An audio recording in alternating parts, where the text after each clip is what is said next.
I'll start. A college football podcast for everyone and everyone else. I'm John Buhler, staff writer, fansided.com. I'm joined today by a man who can meet you at Muscle Beach in half an hour, who plans to create this cluster of live, work, lofts around the perimeter, the sizzle himself.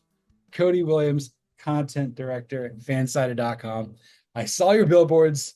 They're spectacular. How the hell are you? He really got up in there. That's all I know, man. I'm doing good, man. It's good to be here. I love you, man. That's kind of the theme of today's show, but I do love you, man. Happy to have you as a co-host. Happy to be here, and happy to talk about this week in college football because it's a big one, and I'm gonna have to watch on a phone while I'm at a wedding. Is it going to be in Santa Barbara? We can only hope so, and I just hope they have the best fish tacos I've ever had in my life. Laters on the Minjay. Laters on the Minjay.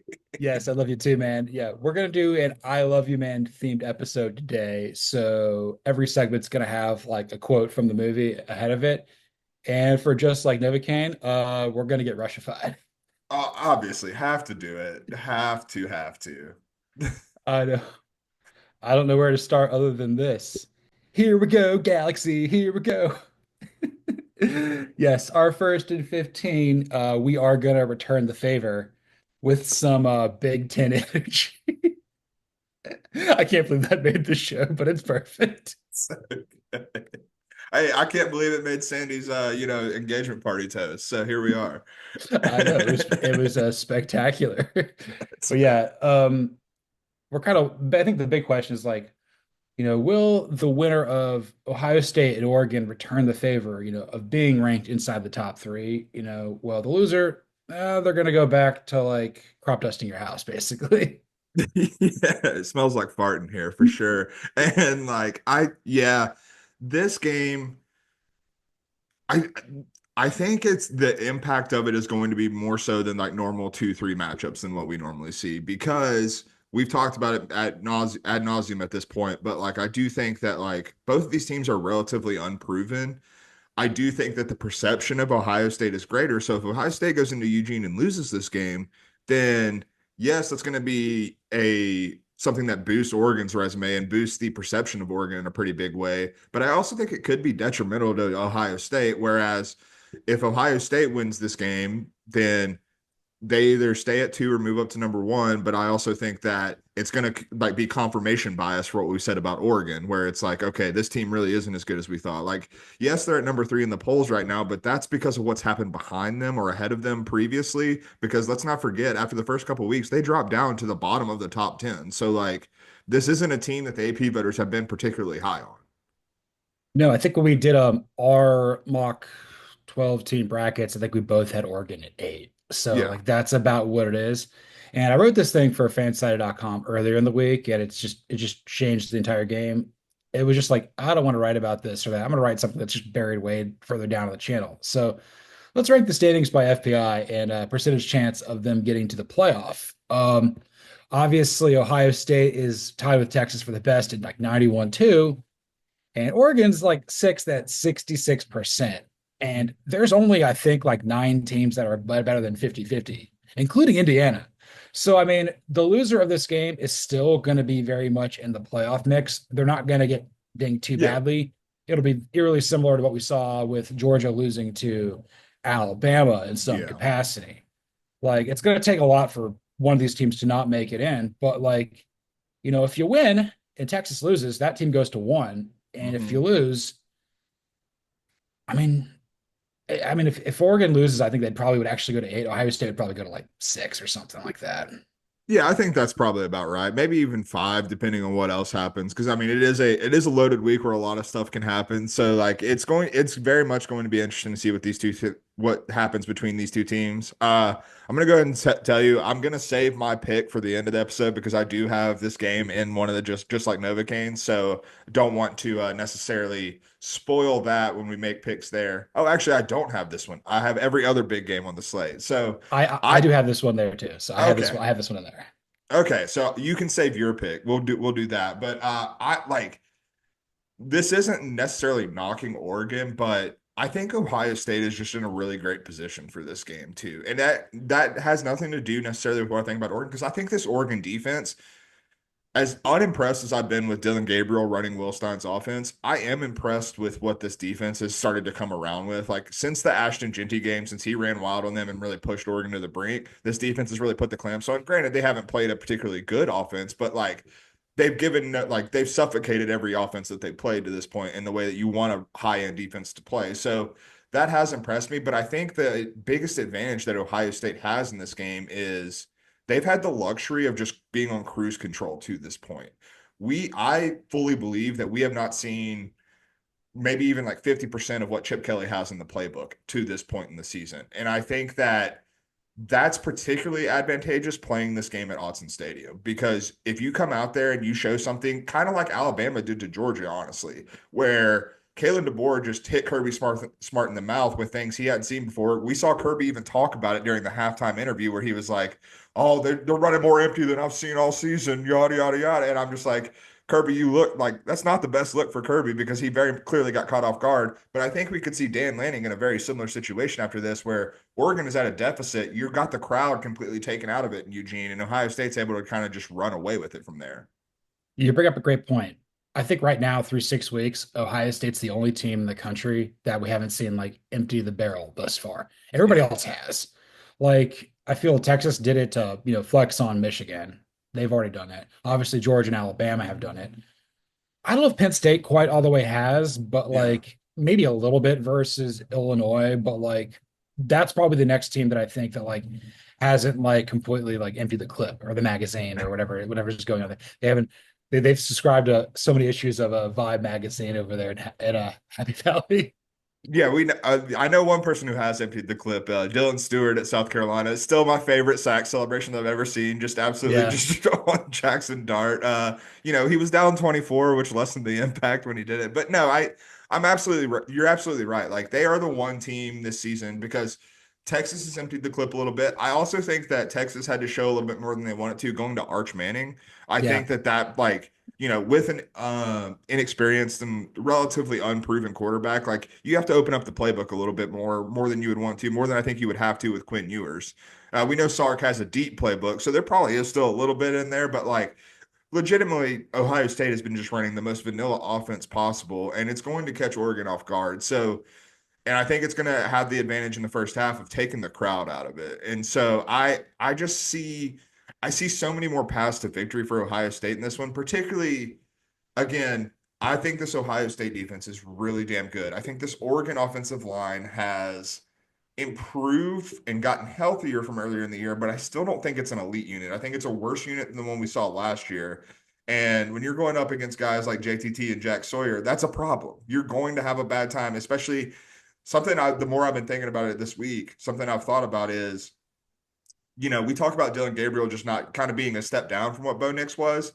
I also think that in a game like this, when you have a very big defensive line like Ohio State has, Dylan Gabriel's size could really hurt him in this game. The fact that he's going to have these big edge rushers and these big interior defensive linemen in his face for a lot of this game, I think that's going to like really tighten those windows that are already look tight to him. Like we saw him throw 2 picks against Michigan State because he was trying to throw into tight windows. Now those windows are going to get even tighter, and I think Ohio State's defense is really going to cause him some problems.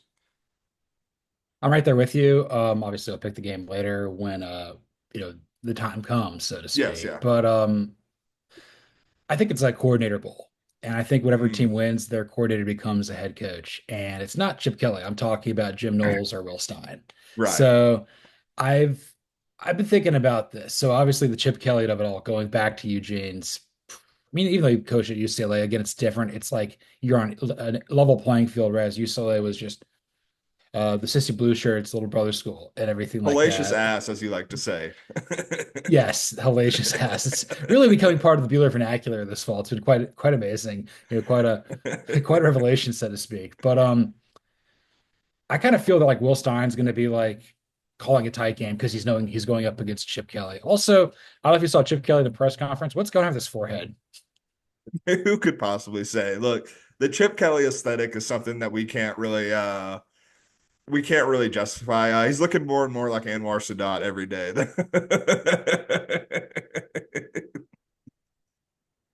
or Barry, either one. Yeah, right. It's poker night at my week place every Thursday night. It's poker night.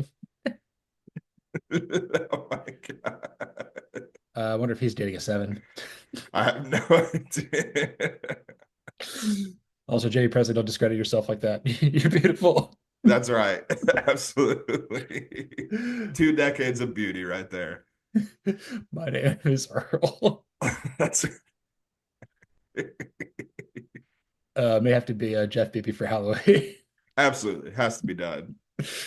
Yeah, that could work too. Any other thoughts about this game before we move on? I'm excited about it, but I think I will be distracted because you've got Magnolia Bowl at the exact same time, and obviously you'll be doing wedding stuff too, trying to find a game on the phone, which will probably be this one. Yeah, no, 100%. It will probably be this one. I will do my best to keep an eye on Magnolia and see what's going on there. Most likely we'll end up having to rewatch or watch highlights on the plane flying back to New Mexico on Sunday. But I do think that like I am excited for this one. I think the type of college football game I enjoy the most in the first half of the season is this type of game where to me this is a prove it spot for both teams because like to this point, you have done nothing to prove it. And that's not like that's just the construct of the way your schedule has been constructed to this point. But like, I don't know what either of these teams are in a big moment. And so seeing what they are in a big moment is going to be very interesting. Totally. Just last little question here. This is in relation to Texas. So, what would need? Is there a way where like the winner of Ohio State Oregon goes to one even if Texas wins? I think that if Ohio State were to win, I don't think there's any way that Oregon would go to Right. one. I think that if Ohio State wins with margin, then yes. But I think that again, kind of going back to how I started this conversation, I think that the perception of Oregon and the fact that we talk, if Oregon's probably going to drop farther depending on what this result is. Like if they were to lose this game, I think they would drop farther than Ohio State would if they were to lose. So I'm with you there. So I do think that Ohio State winning with margin, something like if they were to win this like 42-21 or something like that and just be quite dominant and maybe Texas plays a close Red River game, which not out of the question because it's Red River. Crazy S happens in that game constantly. So like I do think like if that were to happen, then you could have a conversation. Obviously, Ohio State's still been getting first place votes, so like it's not like out of the realm of possibility for that to happen. I I personally would not do that. I still think Texas is probably better than both of these teams right now. And I think that the way they dominated Michigan is probably still going to be more impressive to me. But at the end of the day, I do think that like there is a world, and I think it's with Ohio State winning with margin. That's kind of where my head's at. I think there's about a 10 and 15% chance of where that happens. It could only be Ohio State. You also got to factor in they're going across the country. They're going Yes. across the pond, whereas Yeah. Oregon's just at home waiting for them. So Oregon could go to two, but I don't think Oregon could go to one. One more thought that I want to credit our fan-sided colleague Josh Urish works in the College Sports Network, Saturday Blitz, and all that good jazz over there. Go check his stuff out. But he brought this up to me this week. The traditional Big Ten teams traveling to the West Coast this year have one win, and I believe it's 9 games. So they're 1-8 in these games. So like that is something working in Oregon's favor and something to keep in mind for this game because it's going to be interesting. Doesn't seem to be a problem for the ACC, but the Big Ten of it all, yes. I mean, Yeah. leaving It's the mid, for whatever reason, it's been a problem. you know, leaving the Midwest is so hard, mostly because it smells like a pet shop in here. It don't mean enough. Yes, Red River could be bonkers. It could be as bonkers as the smell and taste of its carnival food. That's just the way that rivalry works. It's Uh-huh. weird though, like with it now being an SEC game, it was always at 11 Central.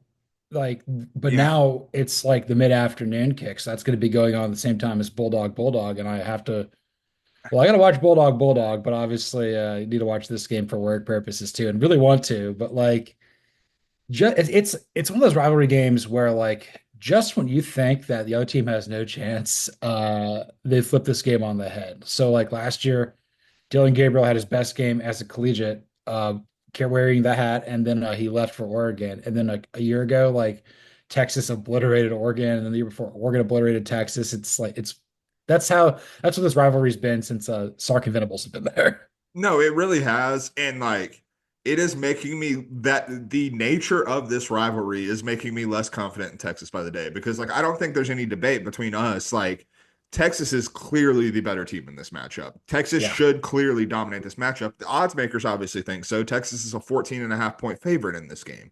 So like it's not they're not just a favorite, they're a 2 touchdown favorite in this game. So like everything says Texas should dominate this matchup, which, because of the nature of Red River, leads me to think that they're not going to dominate this matchup, and this is going to be a very close game.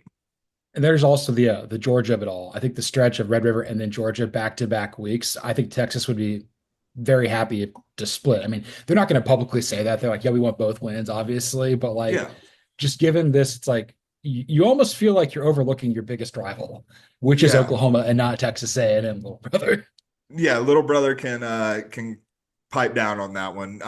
They are not the biggest rival. It is Red River still, and I think you're right. Like there is the potential for this game to be a look ahead spot there. There is a potential for just looking at the odds and, discussing it a little bit earlier this week, like I think there is a chance that, if Texas were to get out to like at least like a double digit lead, like even if that's 10, 14 points, they turn it on cruise control because they know Georgia's next week. So like I do wonder what the factor, like we've not necessarily seen Red River have the follow-up game that Texas is going to have. It kind of goes back to what you're saying about this being an SEC game now. Like that changes the dynamics of what this is going to look like. I also think that, in favor of this being a 3:30 game, 3:30 Eastern time, 2:30 Central, like I do think like the crowd for this game, obviously it's a huge rivalry game. The crowd is always great. It could be even greater this year because Yeah. you've got more time to be drinking in the parking lot of the state fair this time around. So like it's going to be a little more raucous. So that could be, but the environment could be even better. So I am excited to see that part of it. You bring up a great point there. I think it's going to add even more variance either way. I think one of the things with it being, 11 a.m. kick central forever, changing now is like, what was like 11 o'clock in the morning? It's not that it was sleepy, but you'd kind of like ease into it. Yeah. And then like it gets ramped up in the fourth quarter, but like you're going in like the same time. It's already ramped up at like, it's an SEC game. Again, like there's playoff bids on the line for both of these teams. Oklahoma's still trying to prove that it belongs. Texas clearly has shown it has. So I think that like somebody could play tight, somebody could like muff a punt or something like that. So it's going to play a lot like Georgia, Florida in that same Mhm. window.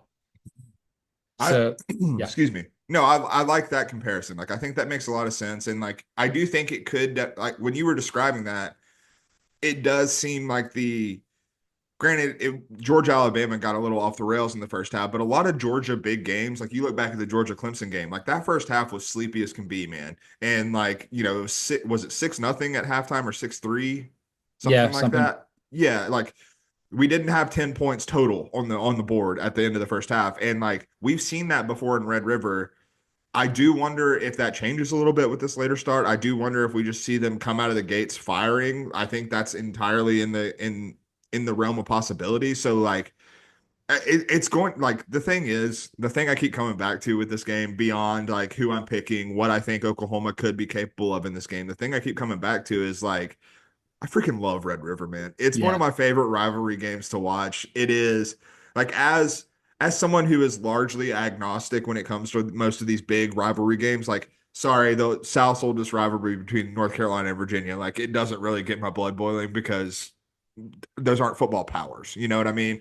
Like it is a secondary rivalry in the sport of college football. So in terms of these first two rivalries, like the calamity that always comes with this rivalry game just has me jazzed every single year, and I'm even more so this year because of everything we've talked about here. Like I think there's just more potential for chaos. I think that like when the SEC goes to 9 game schedule, which they're going to have to do in 26, because it's Yeah, basically the same opponents there. They're going to be like Georgia's going to have like an incredibly difficult schedule again next year. Mizzou's is going to be soft as Charmin, yeah, and it's going to be frustrating. So they got to go to 9. That allows the opportunity for Red River, obviously, to remain neutral site. Same with the cocktail party, and mhm, same with Southwest Classic. They need to go 6-3. They need to protect 3 rivalry games. They'll figure out what that is. I would say for Texas, you'd be looking at Arkansas, A&M, and Oklahoma would be your 3 you'd yeah. probably keep. It's pretty straightforward. Oklahoma's is a little bit more up in the air. I don't know what you would do besides Texas. Maybe you could probably go Arkansas with them as well, Mhm. potentially. And then probably And Mizzou. yeah, Mizzou is the other one I was thinking. Mizzou, or if you wanted to get super meta with it, like I guess you could say Mississippi State, but Yeah, probably not. But like, I the third one's kind of up in the air. It's probably going to be one of the ones where you're like, are we sure this is a rivalry game or is this just a game you want to see? Like they'll probably put it like maybe like Oklahoma Auburn becomes a protected rivalry, even though it's not a rivalry. yeah. Yeah, Mississippi State will get like Ole Miss and like Alabama, and then they'll figure out what the third one is. Yeah, So exactly. like, but so I was sitting there thinking like, there is because it's Red River, Oklahoma has a chance to win, Mm, and I would say for them to do this, like it's got to be Michael Hawkins Jr. He's got to be running the ball. They got to play ball control, great defense, which Oklahoma is certainly capable of. Defense has played absolutely. very well this year. Obviously, the Texas quarterback play has to be bad. And I guess I'll flip it back to you. You're probably the one who's more tied into this because, Quinn Ewers, and we also have Quinn Everts so on our staff too. That's So right. It never fails to trip me out when I see Quinn Everts' name pop up. I'm like, Quinn Ewers. And like, it's just my first instinct every single time. It would have been hilarious, like if you didn't know. Like we had a guy in my high school named Mike Jones, and he didn't know who Mike Jones was. I don't. Did you see the clip of Lamar Jackson answering a reporter whose name was Mike Jones the other day? He like No.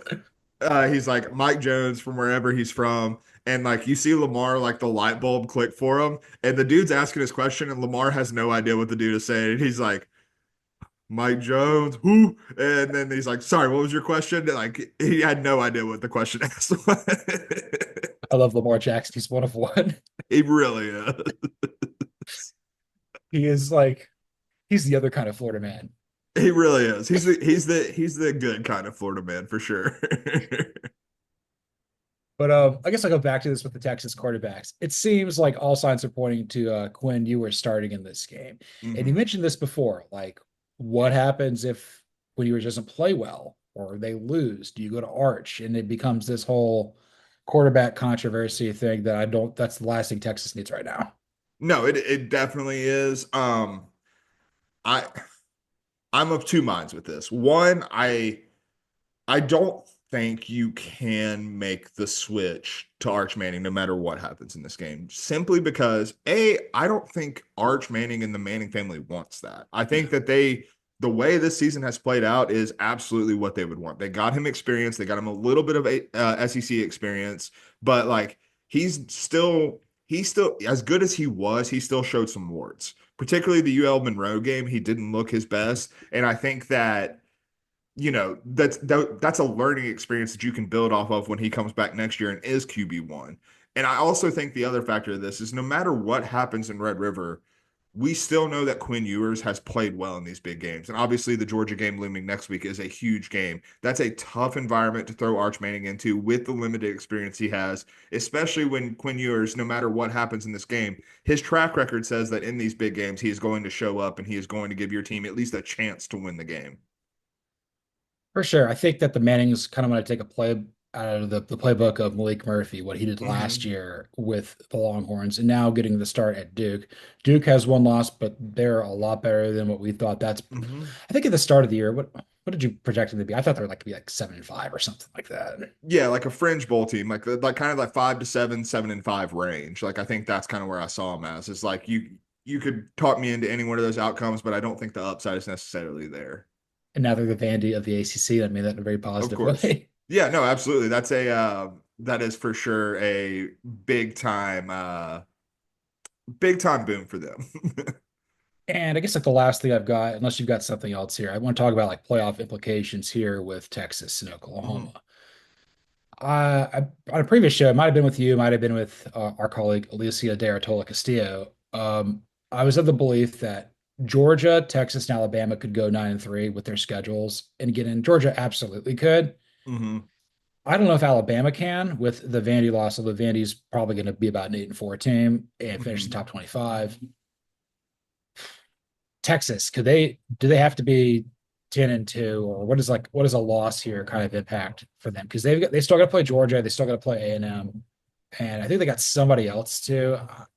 I'm pretty sure they have someone else. I'll look that up while I'm talking. I think they can go 9-3 and get there because they do have the Michigan win on their resume, which for whatever reason, voters are still giving Michigan respect. And that game was in the big house. So I do think that that is going to be a feather in their cap that they can hang their hat on. Like it's not like they went into every big game they have this season and lost. They also play on the road at Arkansas. They play Vandy, which, I'm not sure the committee's going to weigh that as a big win, but it is it could be a big win. They have Florida on the schedule. So we're going to, Florida is Florida. Shouts to Billy Napier for getting this team to 3-2. But I do think that I think the quality of Texas is enough. And really, this might sound like a cop-out answer. It depends on what those three losses look like.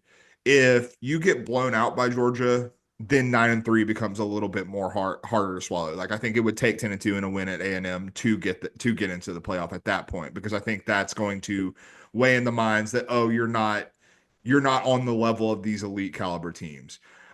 Frankly, I don't foresee Texas getting blown out. I think they're too good to get blown out in a big game, but things have happened before and we will see what happens. But I do think like there is a world where nine and like if it was three close losses, I do think that like there's enough quality there to be able to get them. Because the other thing you have to consider is like, this is a neutral site game. A&M is on the road. And yes, Georgia is in Austin, but like it's not like you're losing three home games either, So like I do think that's something that works in their favor as well. Yeah, I'm looking at their schedule. I mean, they still got to play Vanderbilt. They still got to play Arkansas. I mean, those could be compelling games beyond Georgia and A&M, so that could help. Follow me on this. So I was legitimately shocked to look this up with Oklahoma, and I'm looking at this now. They're not eliminated with a loss on Saturday. Their schedule is too daunting. Like if Oklahoma goes 9-3, they can actually make it in. It's kind of crazy because like, okay. You've lost Tennessee. Let's just say you lose to Texas. And let's say you lose to Alabama, all of which would be at home, which would kind of suck. But like you have opportunities to get road wins at Ole Miss, Mizzou, and LSU. And then South Carolina, that could boost your resume as well. And then Maine Black Bears. Bro, that I think it took me until like week 3 or 4 when like we started to get a little worried about Oklahoma. Like, oh, is this team actually any good? I started looking at their schedule and I was like, holy hell, this is a gauntlet. This might be the toughest schedule in the SEC. I think it's harder than Georgia's. It like legitimately, like it is a brutal run that they have to go through. So like you're not wrong. Um, I to be clear, I still have my doubts, a lot of doubts about Oklahoma at this point. So like, do I think they go 9-3? No, but like I still it like you're not wrong. Like they would be a very interesting test case for the 12 team playoff and what that looks like and what it takes to get in there, because like they would have a very interesting mix, and particularly with realignment in the 12 team playoff era, like they would have a very interesting mix going 9-3 of quality wins mixed with quality losses, frankly. Like they would not have lost to a bad team. Right. Yeah, I think at the start of the year, I think I had them initially at a 6-6. I'm like, that's not right. So I had them at 8-4, and I still didn't feel good about it. I completely forgot over the first month and a half of the season that like, oh, they've got opportunities to make up losses to like, Mm-hmm. Tennessee, a game that they kind of worked their way back into. Probably because Jackson Arnold looked like AJ Smith-Jolliver and Hirsch Waldrop out there, just being sacrificed like it's Tenochtitlan and Aztec times. Get out there, take your lumps, boy. Do it for the plume snake. That's right. But when you're walking around in the State Fair of Texas and somebody goes up to you and you're walking your Anwar Sadat, be sure you don't say, "Oh no, I don't clean up after my dog. He gone eventually."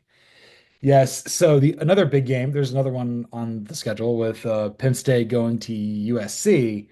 Mhm. There is a chance that the head coach of the losing team may be looking for greener pastures to poop in and definitely not clean up.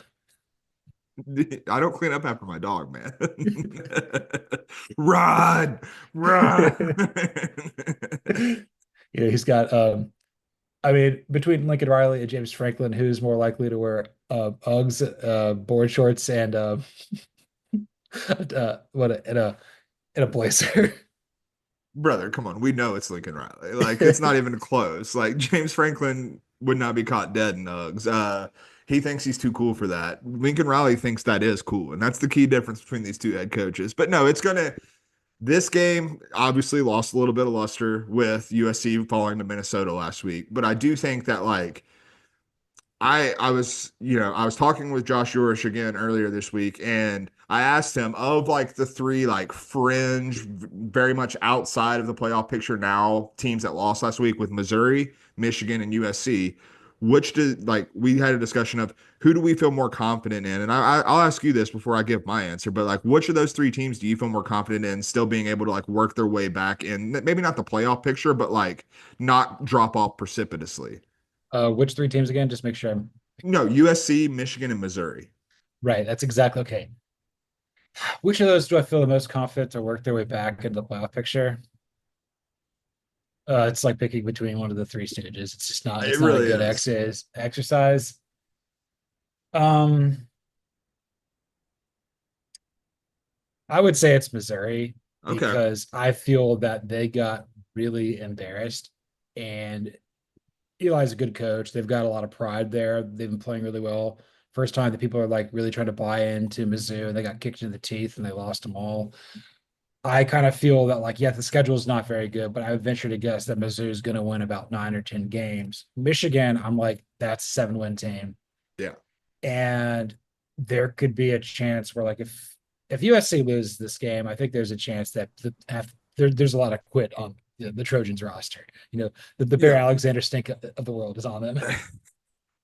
Shouts to our transfer portal homebody who just loves to live there, Bear Alexander. But The no, so portal I was went your home all along. It was your home. all along. I was born in the portal. But I went with USC in that exercise because I'm with you. There is quit, and like it is like, it's like it's not a good choice to make. Like I don't have confidence in any of them, but like picking between the three, I think that the USC roster, it assuming they're not on quit watch, like they have opportunities. And you look at this game, and I think this game is a perfect example of that. This game is one of those opportunities because Penn State, for as high as we are on them, they have looked uneven at times this season. Like they've had games where it's like, oh, this is, maybe even the best team in the Big Ten. There have been other games where it's like, okay, do they have that extra gear? Is it still the James Franklin problem of do you have that other gear? They're also having to travel across the country to play this game in LA. So like that's another factor in this. I already mentioned the stat of, one win. First off, that one win was Coach Sig in Indiana going and beating the brakes off of UCLA. Shouts to Coach Sig always. But like I do think that like that's another factor in here. So like if USC were to win this game, I think it could have the opposite effect of what you just described, where it galvanizes this team and you're able to fix some of the things that have been going wrong. Like I don't think every problem with USC is going to get fixed, specifically the offensive line. I just don't think they have the dudes, and that's something we've seen Lincoln Riley struggle with throughout his career is building up the offensive line. But I do think the defensive line could get a little bit better. I think the run defense could improve because we've already seen the defense improve from last year under D'Anton Lynn. So I do think that like I think there's a world where USC can do it, but I think this game is kind of the pivot point for that. Like whatever this game looks like is kind of going to determine what the rest of USC's season looks like. Yeah. There's I wrote about this for fanside.com, like the percentage chances of them making the playoff. Uh there are four ranked teams that don't have a top 25% chance of getting in. Mizzou and Michigan are among them. Hmm. Mizzou's got like 11% chance. Michigan's got a 3, and I don't think USC has a chance. Yeah. I Like mean, USC, yeah, USC has like honestly a I don't think any of 60% these three chance. have a chance. No, Like, no. It's because it's like the head-to-head loss for mhm. USC to Michigan is just so devastating right now, and you lost to PJ Fleck. Like, are you kidding me? Yeah, you can't be losing to PJ Fleck in the year of our Lord 2024. No. So I guess two things here. This is about James Franklin. That's also like greener pastures to Pittman. So yeah. Yes, Uh, correct. so with this is a driving academy game. Like is this a Mhm. game more likely where James Franklin keeps the car on the road or he drives it in the ditch? I believe I have this as just like Novocaine anyway, but like I'm not sure which direction it is. Yeah, no, I'm not sure either. And it's the driving academy game, and it decides, you want to be a by the book driver, or do you want to be a, a cool driver where you got your hand, a little closer to the top of the wheel, just leaning back a little bit. So, Detroit but lean in. that's right, baby. But no, like this is a huge game for James Franklin to kind of prove that he's beyond that S. You know what I mean? Like that he has progressed and he can do something. And it's something I believe you mentioned last week, if I'm not mistaken. Time's a flat circle. I have no idea what time we talked about anything at this point, but like. You mentioned James Franklin as a potential candidate to replace Billy Napier at Florida, like Yeah. someone who's being thrown around in those circles. And I do think that if he is to lose this game, then like that buzz is going to start getting louder because the perception you and I have of James Franklin seems to be a little different than like what college football thinks of James Franklin, and they're going to diagnose that as a Penn State problem more than a James Franklin problem. You and I tend to believe it's a James Franklin problem, and that would probably I would not be in favor of Florida making that higher because I do worry about what the ceiling. I do think he could get Florida rebuilt to some degree, but not to the heights that we've seen Florida reach at certain points. So like I do think that this is an interesting game, not just for Penn State and what they can do this year, which is obviously the case. Like this will be another feather in their cap and really setting them up really well for the rest of their Big Ten schedule. But I also think that it is a situation where it could be really important for James Franklin's future and what it is in Happy Valley, or if it is in Happy Valley, or if it's somewhere else. I know both of these coaches have like ridiculous buyouts, but obviously in the world we live in, none of that matters. Inflation's Yeah, it's just a number. Like we'll figure it out. But you can like find the money. so if, I thought about this. So yeah, we I think what is it? James Franklin's been tied to Florida. I'm Mhm. of the belief that James Franklin's going to coach at another Power Four job at some point. Like it Yeah. will end at Penn State. And he could go to a place like Florida. He could go to a place like Ole Miss. He could go to a place like Kentucky. He could go to a place like Georgia Tech, or he could probably go to the place he was supposed to take over at Maryland initially. Mhm. Like Yeah. that's the type of school that he would go to. No, I think that makes a lot of sense. Like, I don't think he's ever going to be, let's say it goes poorly for DeBoer at Alabama. He's not really going to be a candidate for there. Like that, Oh, he doesn't fit the culture and like programs of that caliber. He just doesn't fit. He doesn't quite fit the right way. Florida is like the one program that can be in that conversation at times. Like, obviously, they're not right now, and it would take a rebuilding project to do that. But I do think that, like, they're kind of the one exception because Florida operates just a little bit differently than the other elite programs in the SEC, or the elite potential programs, I should say, in the SEC. Like I think that they're singular in how they operate. yeah, and I was just saying, like, okay, if it goes to Florida and maybe James Frank goes to Ole Miss, again, we've talked about Ole Miss being slightly muted, like it's at its peak right now. So maybe Yeah. that's what you're implying. I think the question is like, I don't think people understand that Lincoln Riley is really feeling the heat. Like Mhm. the national media hates him for No. Lincoln Riley reasons. I think with each passing week, he's losing more and more favor with the Trojan family. And more importantly, Jinko didn't hire him. So Hmm. what does he do? Does he go be like the OC for your Cowboys? Like, is there a college job out there? Like, I don't know where this goes. Like, do you go back to the Big 12 or something? It's a really interesting thing. Something, honestly, now that I'm thinking about it, we should probably write for fansided.com is kind of this thought exploration of like, what is the next move for Lincoln Riley, particularly if USC loses on Saturday? Like, that's something that could be very interesting. I mean, I personally wouldn't hate him as the offensive coordinator for the Cowboys because I think his shortcomings are as a head coach. Like, as an offensive mind, he's still elite. I still think he is a great offensive mind. I just think that in terms of culture building, in terms of program building, particularly at a place like USC, there seems to be some sort of roadblock, whatever that may be. I'm sure you have opinions. Everyone has opinion on what that may be.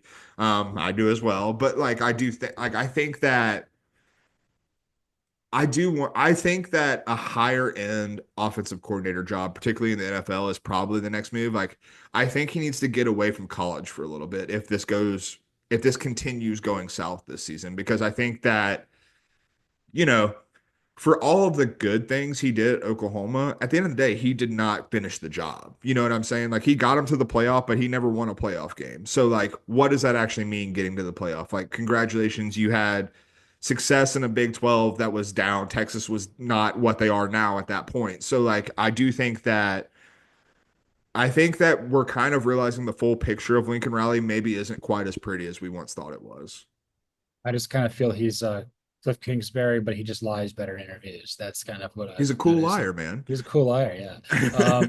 So yeah, like it could be like Cliff Kingsbury, be like an OC for like Kingsbury's having a lot of success with the Commanders. I said like he's going to have success there. He's gonna get another opportunity to be a head coach somewhere. I don't know if it's gonna work out like with Dan Quinn. Like I'm like I picked that was gonna work wherever he decided to go.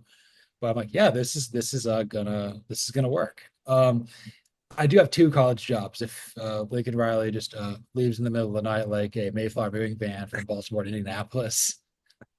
So I have an NFL job. So hit me with the college jobs, and I've got another NFL job that I think could be interesting. Well, the first one is one we always kind of tie to Baylor, Okay, I could see that. and because like Dave Arada's cooked, Baylor will invest. Obviously, they've got a pretty good athletic department. Yeah. Women's basketball program is dynastic under Kim Mulkey. We've obviously seen it there with Scott Drew and the men's hoops side of things, and we've seen even around it 3 different head coaches, even before like what Grant Teef back in the day. Like hmm you've seen success in the football field. The other job, oh man, this would be wild. TCU. Ooh, I like that a little bit more than Baylor. I think that would be very very interesting because like TCU is another place where you can get the investment. Like I mean, we know that like it's in the Fort Worth area, so like you're going to get investment there, and I do think that the other factor in that is like TCU is very accustomed to his brand of football, and like I think they would lean further into it than like a USC has to this point. I would think so. So, what's your NFL job for Lincoln Riley? So just literally just came up off the top of my head, but there's a lot of people in Chicago that are still very dubious of Shane Waldron, the current offensive coordinator of the Chicago Bears. Of course, they are. And well, I don't think he's a good offensive coordinator. He I don't think that's a good job. As a matter of fact, I know that's not a good job. It's definitely not. But what if he reunited with Caleb Williams in Chicago as the Bears offensive coordinator? That's something that can make a lot of sense Make a lot of headlines. and make a lot of headlines. Yes. You could have a bunch of people just blowing their mouth on a window at Hallis Hall, and there's a reason why every Chicago team doesn't. Outside of Michael Jordan and maybe the Blackhawks with Patrick Kane and Jonathan Tays, like they don't win like year after year after year. Yeah. It's the media market up there. It's crazy. No, it definitely is. But I do think that that's something in terms of like if you move on from Shane Waldron after 1 year, I do think it could be a situation where you have to go make a splash and Lincoln Riley, like reuniting Caleb Williams and Lincoln Riley would be that splash. I think so. Speaking of Splash, we're gonna. I don't know if this is another segment, but like a slight segment. We're gonna do a very brief 4 for 4 because it's too good not to do. Which Power Four head coach is least likely to pick up after their dog? Love it. Love it. Um, so probably just rapid fire here. Who is least likely to pick up after their dog in the ACC? Cody? Mario Cristobal is going to get someone else to do it for him. He hasn't been the name. No, So, absolutely not. um, Pat Narduzzi. Dude, 100%. Actually, Narduzzi might take a dump right next to the dogs, like honestly. He poops outside. Our colleague Mark Powell, a Pitt alum, shared this with me. So it was a Mr. Narduzzi's neighborhood. It was a spoof off of like Mr. Rogers' neighborhood. Shout out relative of mine for Cal coming to Pitt. That's incredible. I love I'm like, that. he looks pleasant here. Maybe this is what it takes. He just needs like public access network children's TV shows. It's supposed to biting people in the kneecaps from a lawn chair at the end zone. Just needs a really nice sweater and he'll be good to go. And then I think picking up dog poop is not in God's name, image, or likeness for Dabo Swinney. No, no, absolutely. God will take care of the poop. We're I, fine. he probably leaves a dog on a chain, to be honest with you. Unfortunately, yes. And the Big Ten, I think obviously Lincoln Riley, James Franklin, neither of them would pick up dog poop. But is there anybody else? Yeah, PJ Fleck's not picking up the dog poop for sure. He's not. He can't risk damaging the sweater vest. You know, it's too risky for him. Kirk Ferentz, because I don't think he puts his dogs on leashes.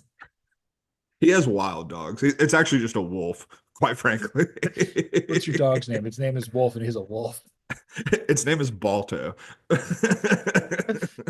He only listens to me and Phil Collins songs. That's right. The best way to get him to poop is play easy lover. He really gets into it. Also, Matt Rule definitely doesn't pick up after his dog No. either. Big 12. This is great. I think this is very obvious. There's a lot, honestly. Yeah. Gundy definitely doesn't for Yeah. sure. Like, there's no shot.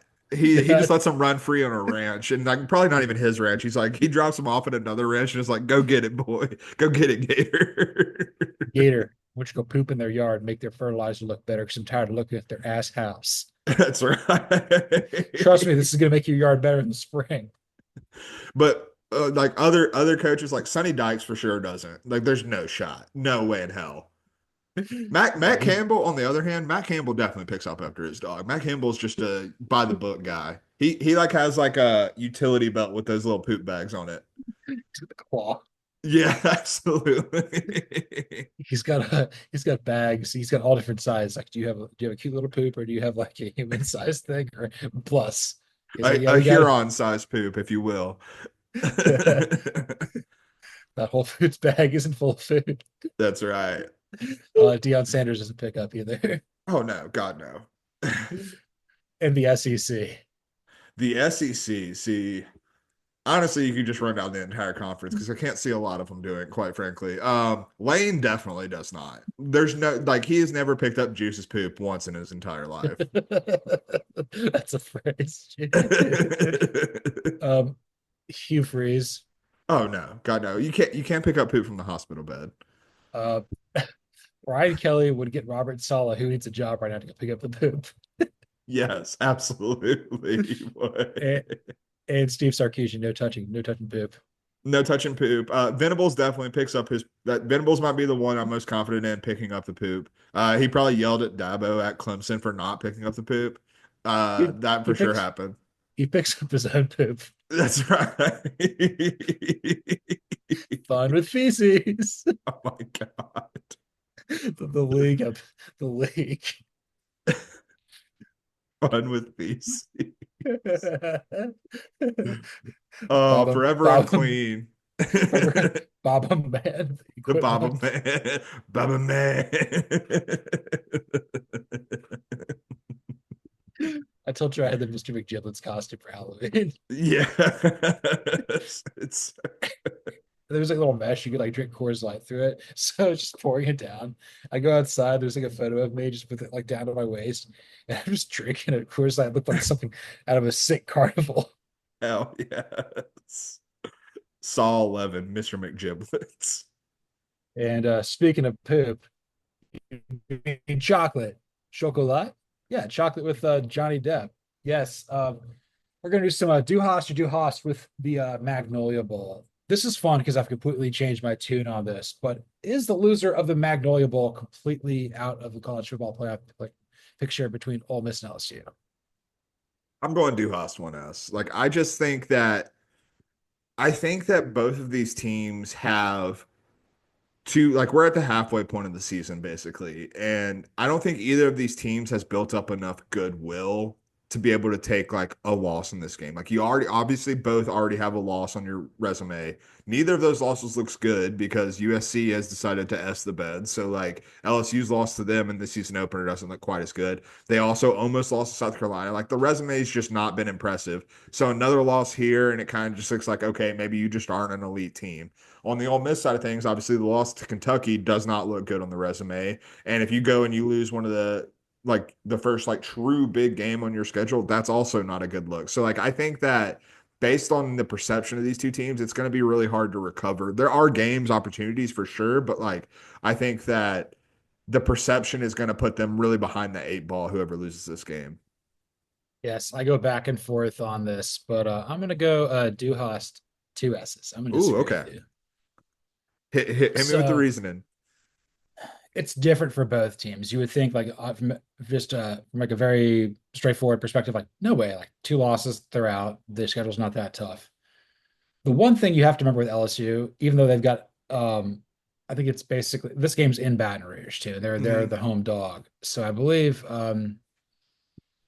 LSU has like a 14% chance to make the playoff, whereas Okay. Oklahoma has like a 56% chance to make the playoff. That's what basically gives Ole Miss a shot. I'm like, well, they got to play Georgia. So maybe you win that and you can make up Mhm. for it. So that would be required. But again, like they're not, you can't officially cross them off until after Georgia, so to speak. With LSU, their one loss was to USC, a bad loss in non-conference, but I don't think you can cross anybody off in the SEC until they've had two conference losses. So like Yeah. they have a pathway, and I think it's like them, A&M, and Texas are the only schools that haven't lost a conference game yet. So like I'm sitting there thinking like it's not going to look good, but like we can't like officially like snuff them with a pillow. Like they're still alive, brother. I mean, that's probably fair. I guess where I'm coming from with 1S more specifically is like you look at these two teams and like maybe this is just bias on my part, frankly, but I look at both of these teams and like I need them to show me something. Yeah. And I think I'm ready to write whoever doesn't show me something in this game off because of that. Like it's like you mentioned if Ole Miss loses this game, yeah, they would have the opportunity to beat Georgia. But if you're losing to LSU and Kentucky, I don't have faith in you beating Georgia. Like mathematically, yes, there is a path, but I guess like I'm looking at this more from a vibes perspective, and like vibes wise, I'm ready to write whoever loses Magnolia off. Yes, I think it's a combination of both. It's like the vibes, but the odds. So Yeah. it's right there down the middle.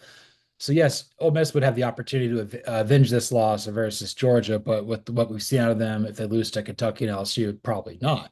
Mhm. Whereas if LSU had losses to USC and Ole Miss, I mean, they'd have opportunities to redeem themselves versus Arkansas, A&M, Alabama, Vanderbilt, LSU, and not Florida, because Florida sucks. Yeah, Florida is going to be limping into that one just a little bit. um, God, I did write about this for FanSided. If Florida beat Tennessee, like Billy Napier keeps his job. That'd be unbelievable. Oh God, and like yeah, wow, I hadn't even considered that notion. Like I'm on vacation for fansided.com, so I'm not sure what all content has gone up this week, but I'm gonna have to go check that out because I hadn't considered that, and that's tough. And then it basically makes Tennessee not a playoff team because like Yeah, they still got to play Georgia and Vanderbilt. yeah. Yeah, they got to play somebody else too. Alabama, third Alabama, Saturday in yeah, October. Yeah, like yeah, that's right. Yeah, Josh Heupel crying in his Letterman's jacket. that's right. Definitely not smoking a cigar. This is a Fall Out Boy music video. No, this is college football. My God, we're Oh, going down.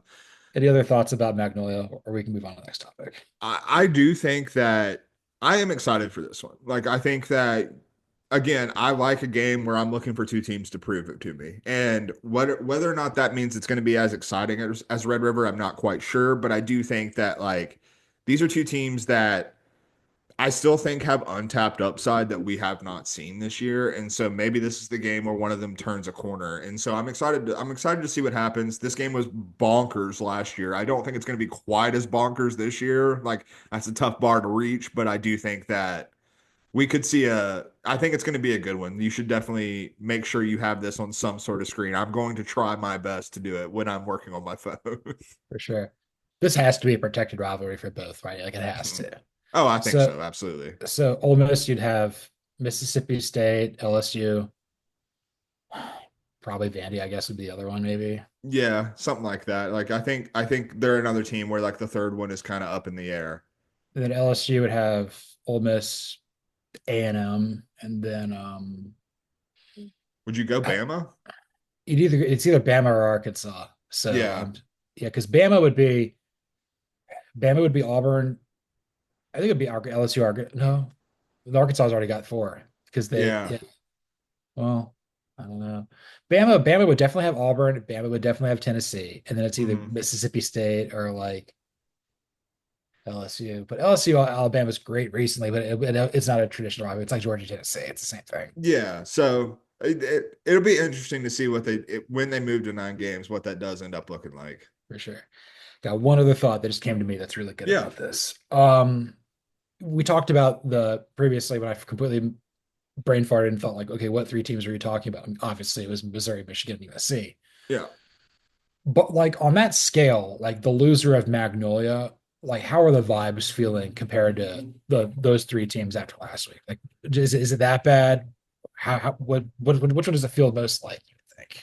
I think it does depend on what Magnolia, like what the loss in Magnolia looks like. Like if you get blown out like Missouri, like that's one of the reasons I'm so out on Missouri at this point, even though they're only a one-loss team in comparison to Michigan and USC, who are two-loss teams, is you just looked lifeless. And like that was the word the optimistic view of Missouri going into the A&M game was, okay, they've been playing possum, they just haven't shown anything, and you didn't show anything again. And so like I'm worried that they just don't have the horses. If this is another shootout, if this is a game that just kind of gets wonky like last year, maybe not quite as crazy, but just is like back and forth and close, then I think the vibes are a little bit higher. I would have, and if make that a group of four instead of a group of three teams, I think I would have the loser of Magnolia in that situation like as the number one, like the still the best chance to get into the playoff of that quartet. So like I do think that it definitely depends what it looks like, because if either of these teams gets blown out in this game, that if we're talking vibes, that could not be worse for the vibes of what this team's looks like going forward. Because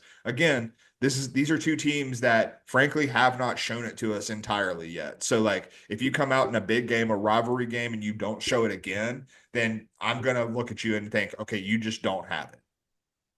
It was a very hard question. You did a great job answering it because you can answer it and make an argument for all three. Like you can get completely embarrassed like Mizzou and feel terrible that way. You can be Mm-hmm. completely dead like USC. Mm-hmm. Or I think you're probably going to feel like Michigan. It's like, yeah, we've got two losses. Things are not looking good. My team sucks, hellacious ass, but like there's still a way in here. Yeah, exactly. But I look over at that screen and I go, that has to be the most random collection of groomsmen in the history of weddings. Yes, we're talking about you, me, and Antonio and Dupree. Yeah, we are. And we're not going to any of those great games. We're going to the game in my backyard for some Bulldog with Mississippi State going to Georgia. That's right. Bulldog, Bulldog. Forget C no or Bulldog. This is just Bulldog, Bulldog, Bulldog. There was no choice. It's like a Model T Ford. It's you can have it any color as long as it's black. Bulldog. That's right. So basically, we were in Gainesville last week, and Antonio was just not filling it with Gus Malzahn. Billy Napier kind of seemed preoccupied, and then he heard about what was going to Nashville, so he went there. And the only way we could get him out of the Cumberland was Bulldog. Bulldog. We said, "Do you want a Bulldog?" And he said, "I've seen Bulldog." And then I said, "What about Bulldog, Bulldog?" And he said, "Bulldog." And I said, "Okay." And so we got him out of the Cumberland. He was surfing on the goalpost, and now we're headed down to Athens, and he's pretty excited for this one. Has he met Jeff Levy before? No, I also told him he's not Bulldog, he's Fever Dog, and That's he's right, of sick. course. So he wants to pet Jeff. He wants to pet Jeff Levy because he thinks it's Jeff Puppy, Bulldog, Fever Dog. What's that, Jeff? I'm sure he hated too. What's this creepy blow up doll? I mean, that's the other thing. We haven't gone to Mississippi State a lot because Mike Leach did not appreciate Antonio. We love Mike Leach, but this is like, it's the two people in the friend group that can't hang out, and that's just okay. They're your friends. They can be cordial, but they don't like each other. No, they don't. They're, two big personalities in the same room, and it just didn't gel. And we get that. It happens, and I think we've all seen that before. Yes. So we're gonna go to Creature Comforts, and we're gonna see if there's gonna be a potluck for a 1-year-old's birthday party. There always is, of course. Trying to think. So we were there last year. I'm trying to remember what game we went to for. Oh no, we were there for the spring game, spring break with Antonio. Yeah, we were up Yeah, there. yeah. Um, he wanted to have his hash brown served on his chest. Of course, yes. And I have no doubt that that's about to happen again. He wants to be smothered and covered like his hash browns. So That's where Bulldog happened. He was just marching around in Tate Plaza, and that's how he did it. So we're gonna take him back to there, and we're gonna try to tell him if there's a statue. And he just sees he wants to count all the Bulldog statues out there. It's he's going to be busy, man. That's not a small task in Athens to count all the Bulldog statues. We didn't really have to worry about it too much during the spring game, but I did. I don't know if you dropped a line to him as well, but I had to drop a line and say, hey man, you got to be careful of the hedges because those will deflate you. Like if you catch one of those wrong, you will get deflated, and no one wants a deflated Antonio on the field at Sanford Stadium. I mean, like there's a fence in there too, and he's obviously he doesn't listen to us. I mean, he went to Home Depot with Trent Bray and he was chewing on a 2x4, got some he had obviously he tried to chew on a pig. Yeah, oh well, yeah, but I mean, Florida Rosedale deserved it.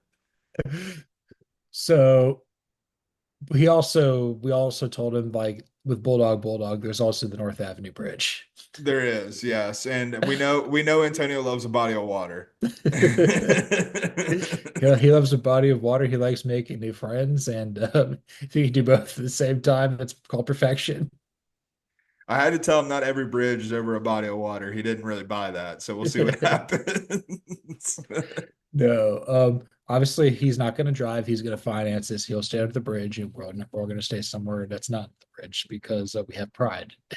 Yeah, and we have had some talks with him about the Athens Police Department, and that's why he's not driving. So thank God for that. I gotta share this with you. So the last time I was flying solo like a cup for 3 yards and a cloud of punt after Tennessee, Oklahoma, meeting the Arizona State podcast. God, I love talking this weird lingo, man. You get on a roll and you're like, what am I doing? I can't believe I'm not swearing. I'm just blacked out. Anyway, so it's dog sitting in Decatur, Dirkader. Decatur, and there is a French bulldog and a corgi. And I realized that the corgi has the exact same personality that we gave Antonio. That's incredible. Just, just no shame. Will bark at anybody. He hates other dogs. Can't take him anywhere. Does he love Uh, bulldogs though? he loves his bulldog sister, who's the alpha, There we and go. she's food aggressive. So he has to eat his food on a slow feeder in his cage with a pillow blocking it so she can't see him. Oh my. Like, like I that mean, would that's be it. basically what we have to do with Antonio. Also, this dog loves to play ball. Like this is his favorite thing in the world. Like he'll play ball until he'll leave the green dot open so till the good Lord says it's time to go home. Like he'll play until he collapses. But it's like the exact same. It's 100% Antonio. Like is never just no shame whatsoever. Never felt embarrassed once in his life. It's just I love that for this animal. And we became really good buddies like the second or third time we sat for them. But it's Antonio. Well, that's why you became good buddies. I mean, it takes some time to warm up to Antonio. You gotta get used to the quirks, the idiosyncrasies, and but once you're in there, you're friends for life, for better or worse. That's why it's so tight with Drake. It's the wide-eyed wonder of the world. It's just That's right. any other thoughts about bulldog. First off, that's just I can't believe I pulled that out of my head, or but you did. That's the name of the rivalry that doesn't exist. I will be doing something that for Fanside at the end of college football season. Oh, dude, bulldog, for sure. No, I mean, I think we're both picking Georgia in this game. Mississippi State is terrible. So, I don't think it's going to be, I think the vibes will be high in Athens, which has me scared for post game with Antonio because when vibes are high, things get a little loose cannony. Yes, definitely have some thoughts about this. I'll have this in JLN too here in a Okay. second. But from the Georgia perspective, I think that the Bobo offensive stuff is still going to be an issue all year long. They're not Mhm. letting Carson Beck run free. But I will say that's the best Auburn has played all year, and they still lost by 3 scores. So Yeah. people weren't paying attention to Georgia last week. Mississippi State. Oh my God, it's either them or UCLA is the worst team in Power Four. Yeah. I mean, honestly, we should have that should be a bowl game at the end of the year. Is the two worst Power Four teams just play to determine who's the worst. I've always said they got to play one at Arrowhead in the mud called the Arthur Bryant's Mud Bowl. Absolutely. And it's either Dave Portnoy or Petros calls the game Both. Let's go at the both. same time. Yeah. Big Cat's the sideline reporter. Oh my God. Yes. These burn-ins are great. This team sucks. And this is the Arthur Bryant's Mud Bowl. Incredible stuff. Also, they can't fire Jeff Levy after 1 year. They can't do it. The job's it becomes untenable. Also, why would Zach Selman fire his guy he brought with him from Oklahoma? No, I said coming into the year, and I still stand by this, even though it has looked awful. But like, you fired Zach Arnett after a very brief tenure. Very clear it wouldn't work. And I do think it was the right call in that situation. Like you were in a bad situation. You hired who you thought was the best guy, but clearly not the guy. But like the situation Jeff Levy inherited was always one that was going to take some work, take some blood, sweat, and tears put into that program. And like I think that, like you said, like Zach Selman putting his faith in Jeff Levy, I can't imagine that faith is 1 year. Right. Also, he's not like some scrub. Obviously, he's had to overcome the father-in-law of it all. Mhm. Which that's why he can't go work in Waco again. But like either, Correct. and it's always that place, man. I don't. It's on the pentagram, 1,000%. Oh, 1,000%, dude. Uh, Waco, dreams go to die in Waco, and I mean that in more than one way, for sure. David Koresh, here we go, Galaxy. Here we Oh go. my, you almost made me curse. I about dropped an F bomb there, but No, but yes, no, Joe Latrulio, David Koresh, like that's the same person. absolutely. But also like Jeff Levy, like he was on Lions staff, like and then he had been a coordinator to watch for like 3 years. Like he was going to get a Oh yeah. P4 job. It just this is Mhm. the right one for him. I wish him the best. It's not going to look very good. Like Georgia might win 51-10. No, it's gonna be like you mentioned the Mike Bobo offense. Like I do think there are some big issues there, but I think those issues are going to be seen in the bigger games on Georgia's schedule potentially more so than this game. Where honestly, I think you could start Gunnar Stockton in this game and still win by multiple scores. Did you see this in the Auburn game that Drew Bobo is the center now? I did. Like, So I didn't like even like hear it like announced. They just like did a close up. You know how like they'll do like the basically like the defensive line camera, and yeah. like I just saw Bobo like get down over the ball, and I was like, holy hell, what is Well, happening? he was like a 4.3 or 4-star recruit. Like he was a player, whereas Yeah, like Jackson Muschamp was Jackson Muschamp. Jackson Muschamp is a nepo baby. So I was figuring this out. I correct if I'm wrong. So the Muschamps are from Rome, Georgia, and I believe all the Muschamp men went to the Darlington School. And Okay, you also went to Darlington School? Tate Ratledge. there, dude. I bet he ruled the Darlington school. He was probably the guy that was just like going from class to class and wasn't like actually in class. Oh So like yeah. so if like his senior year, to get credit, he just handed out notes from the office, like whatever did Wes Henderson have that uh class? Like you could help like admin or something like that. Oh yeah, oh yeah. There was all, and I never understood it. Don't understand how you're getting credit for that, but hey, to each their own. You push papers. I mean, honestly, it's probably more applicable than like anything than learning about like the effing up Pythagorean theorem. Oh, dude, absolutely. So my senior year, I took AP history, AP US history, excuse me, and our teacher for that was my soccer coach. And my soccer coach is the biggest Braves fan I've ever met in my entire life. I didn't learn a damn thing about US history. I made a 1 on the AP exam because I didn't learn anything about it because I'd walk into that class and I would just start talking about the Braves, and we'd spend the next hour and a half of class talking about the Braves and the Braves farm system. You're talking about Jair Jurgens and Tommy Hansen, rest in peace. 100%, dude. Had a lot of great combos. Julio Teheran at that point. Who I've never met a bigger Julio Tehran fan than Coach Brewer. Shouts to Coach Brewer. Yes. So was he a baseball coach too? No, no, he No. was just the soccer coach, men's and women's soccer coach. Yeah, our soccer coach, Coach Boozer, went to Europe for like 3 weeks and came back with an accent. And he liked to drive, and something you should do when you drive. Tough, tough, tough beat. Oh man, I had a God. It was good. This brings up a point I have about like one of my biggest takes. Farm systems are stupid. Like I think that like having them is great, but like everybody just can we stop with the glazing in baseball in general? Like it's not cool. Like Jeff Passan, don't do it anymore. I don't like you. This is what you do. It's just like, oh my God, look at this prospect. I'm like, he's 16. Like, and I don't care. Like, come to the Braves and make it a difference. Like I've seen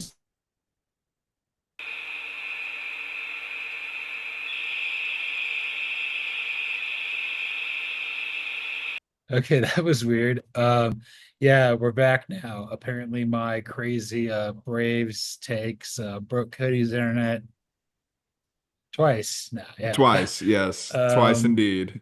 yeah, I've never seen Brian Snitker have this much rage coursing through his veins. It's kind of unbelievable. We're definitely not thriving today, but hey, we survive. No, no, we're banged up. The show's banged up, and this is false start. That's right. I guess we just gotta we've talked enough about Bulldog, and Bulldog, so we're gonna do some JLN here with slapping the bass. Slapping the bass, man. Yes, we're gonna do some Rush here. So yeah, we got 6 songs by Rush, and we compared them game. We're gonna pick a winner and everything like that. It's gonna be unbelievable. So let's start with Tom Sawyer. Who do you have for that song, Cody? Tom Sawyer, I think college football's Tom Sawyer. There's no other pick than Diego Pavia, and Vanderbilt is playing Kentucky this week. So going with that one, I think that, I Kentucky's a heavy favorite in this game, and I'm not so sure Kentucky should be a heavy favorite against anyone. I'm going with Vanderbilt to pull off another upset. I think they keep the train rolling. I know Vanderbilt, yes, they upset Alabama. It's hard to trust them fully, but I just think this team is they got a little something cooking. So I'm gonna keep rolling with the doors. You have to. We are living in Diego Pavia's world. Plus, are you going to take Brock Vandagriff over Diego Pavia? No, No. thank you. Talk No, about a non Tom Sawyer dude. This Brock Vandagriff. he's the Huckleberry Finn you have at home, and you don't That's want that. right. That's right. So I went with Magnolia Bowl for this, with Ole Miss Mm. at LSU. Lane Kiffin's mind is not for rent, but Brian Kelly is arrogant. The river, and I'm gonna It's go a with good Ole Miss joke. here. It's pretty It's good. a good joke. I'm gonna go with Ole Miss here. I think that they showed a lot more versus the South Carolina game, whereas LSU almost lost to South Carolina. And I don't know. I'm glad that South Carolina lost because we're almost done with Shane Beamer. He needs to go away.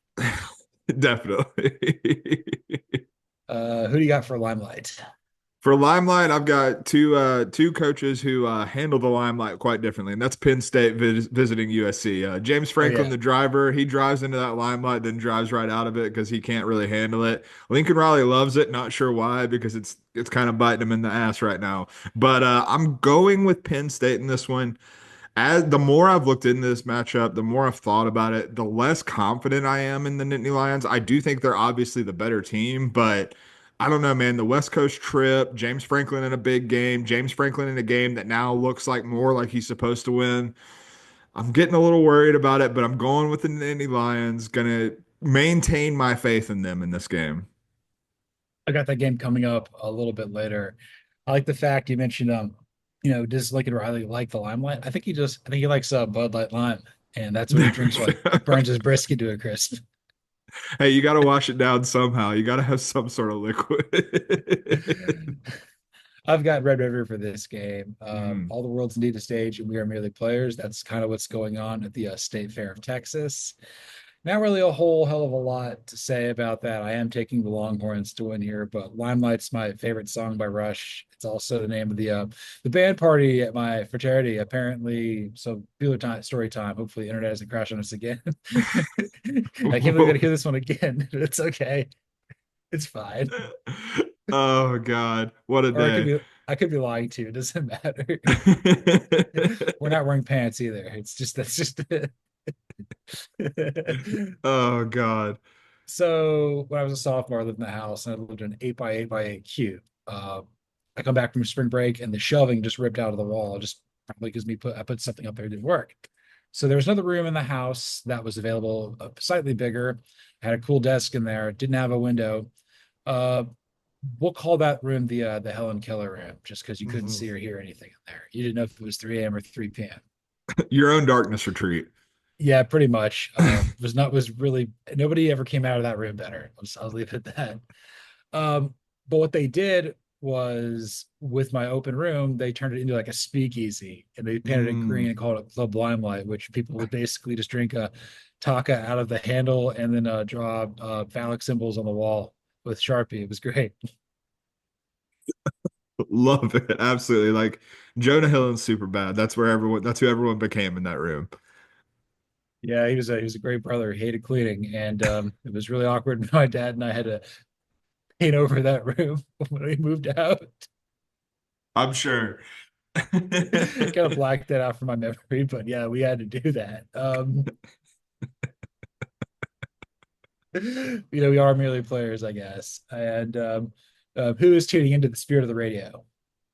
So this is where I have Red River because this song is about the, enjoying and loving the spirit of the radio, but worried about where it's heading. And I think that kind of defines what Red River is right now. We enjoy Red River, we love it, but with what Oklahoma's looking like and what Oklahoma's doing under Brent Venables in the SEC, a little worried about what it's going to look like moving forward in the Yeah. SEC. I've got Texas in this one as well. I think that Oklahoma's defense can cause Texas a little bit of issues in this one. But one thing that did stick out to me, Peyton Thorne did throw for 330 plus yards against this Oklahoma defense. So maybe it's not as formidable as we thought. And then on top of that, I don't think Oklahoma is going to be able to score the football in this one. I worry about it. I'm believing in the magic of Red River to maybe give us an entertaining game, but there is blowout potential here. Uh, Exactly. yeah, we've got these switched. I've got Penn State, USC for mine here. So the reason I went to this game is it's the sound of salesmen, as in the sound of snake oil salesmen. And that's both Lincoln Riley and James Franklin just pushing snake oil like Jimbo Fisher intended. um, The patron saint of snake the oil. Patriots say to snake oil. They probably have, yes, they probably have like matching snake half tats, or maybe they're both in Slytherin. They got the There we go. they Yeah, that's they got that exactly. go they got that going on. The snake peoples, but yeah, interesting thing about this song. It's like the same progression as "Don't Stop Believing." Like you can play it over top of each other. Like Humphreys McGee did it, and just Hmm. like Kid Rock did it with "Werewolves of London" and "Sweet Home Alabama" for his song about being a drunk redneck on a lake. Hey man, I mean, there's not many worse things than being Kid Rock, but there are worse things than being a drunk redneck on a lake. That's a good time. Yeah, I mean, it's just it doesn't matter who you are, where you're from. When you're on a lake, you're a drunk redneck. That's right, absolutely.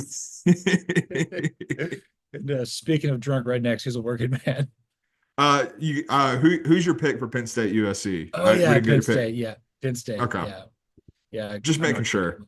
I don't think I'm ever going to pick Lincoln Riley to win a game again. Anyway. Hell yeah, I respect it. So working man, I've got two working men.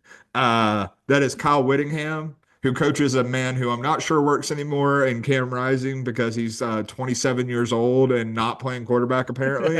And then Kenny Dillingham, who is actually putting in the work in Tempe because this Arizona State team, one of the bigger surprises. Again, I think like this is a team we haven't talked a whole lot about, but they're coming into this game 4-1. I'm going with the Sun Devils, man. Shouts to Yeah, the Arizona State podcast. I think that they get it done.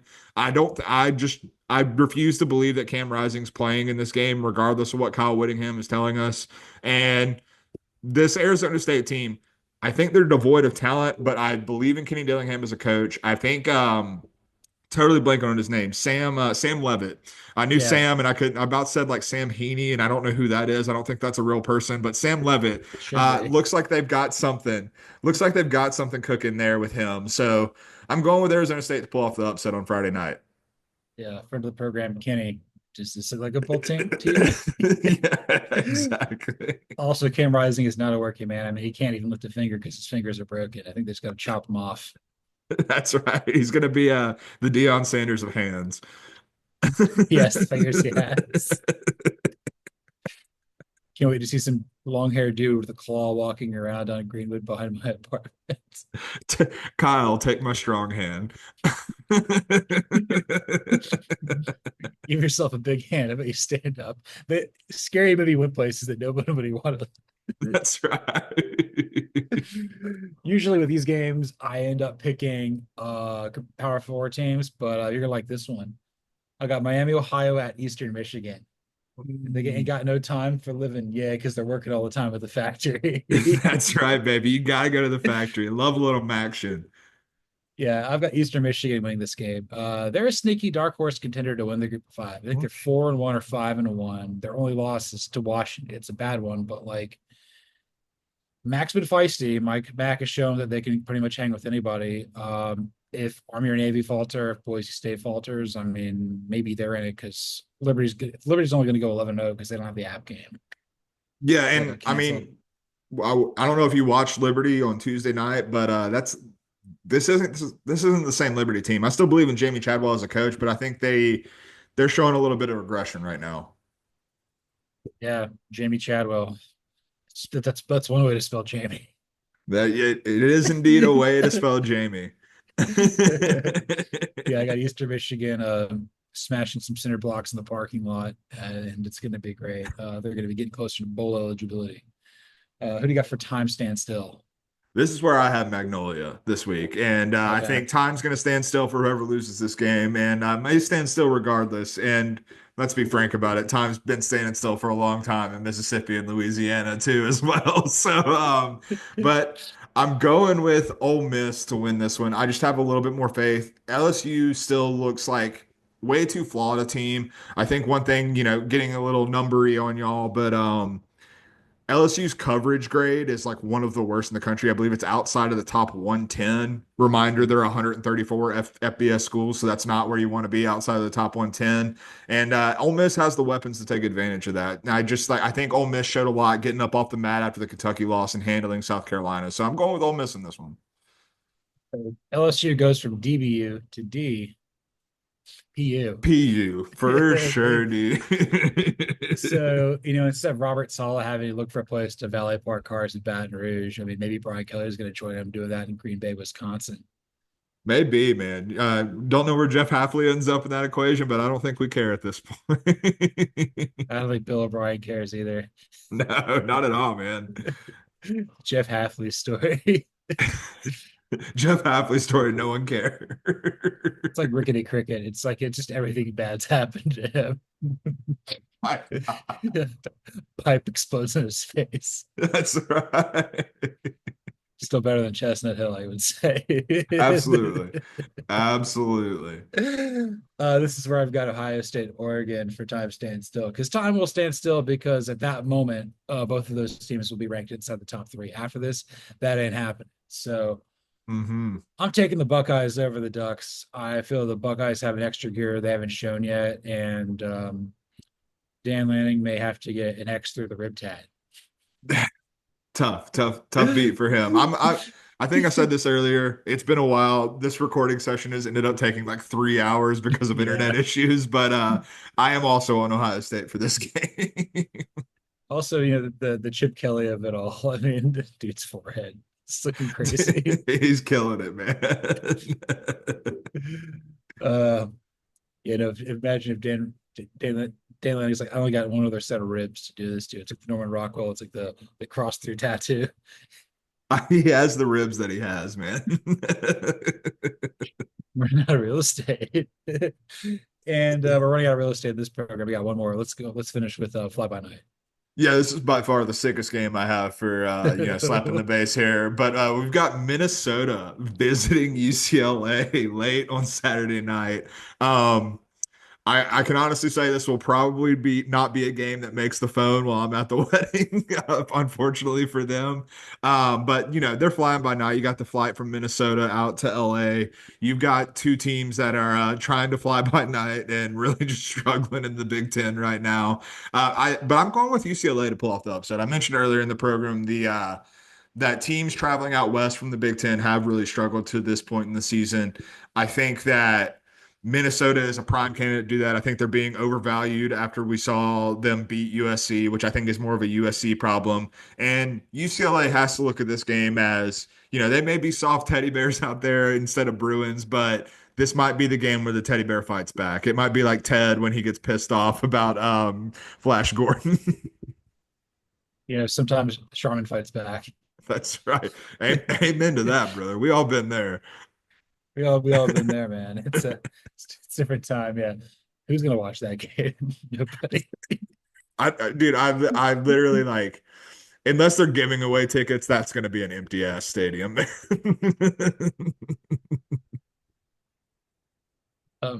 Big Ten, you proud of that? Probably not. The Big Ten's probably not watching this game, so they don't know.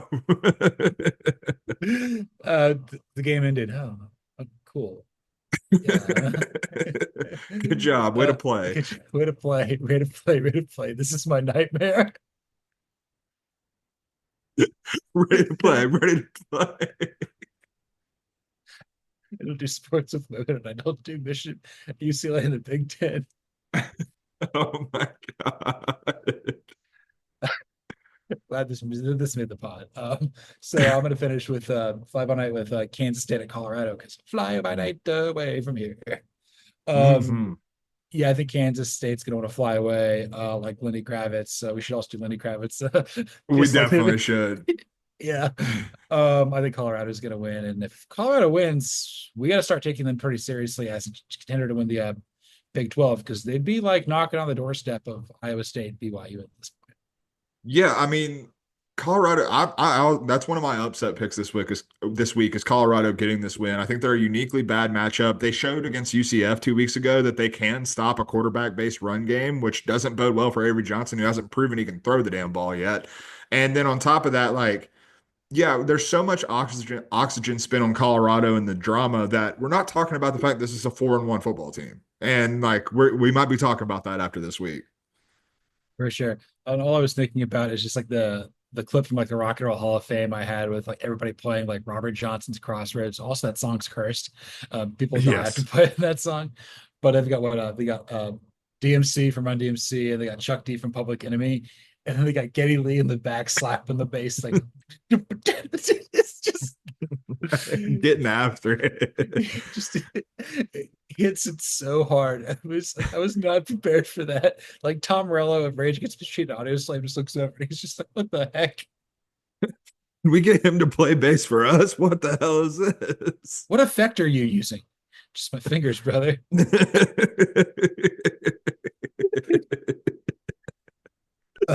This was episode 116 of False Start. You can follow me, John Buhler, on Twitter or the X at Buhler118. You can follow Cody Williams at the Sizzle20. You can follow the show at CFB False Start. Like, rate, listen, subscribe, review on Apple, Spotify, YouTube, anywhere there's podcasts. We did get a new subscriber. It's my buddy James, and he told us that we look better with every episode. I think it's because we're chiseled out of marble. Chiseled out of marble. I think the marble might be crumbling a little bit right now after this episode. This might be the 116th take of this, but no, is it, we got it done, and do want to send a shout out to the NC State podcast. Happy anniversary. It is our fourth Yes. anniversary. So love my wife. Great. TIN10. Yes. TIN10, baby. I've also been going out with the Arizona State podcast for 15 months now. So another milestone for us. Let's go, 1-5. baby. You know what 1-5 is? False Start. 10 plus 5, baby. Yeah.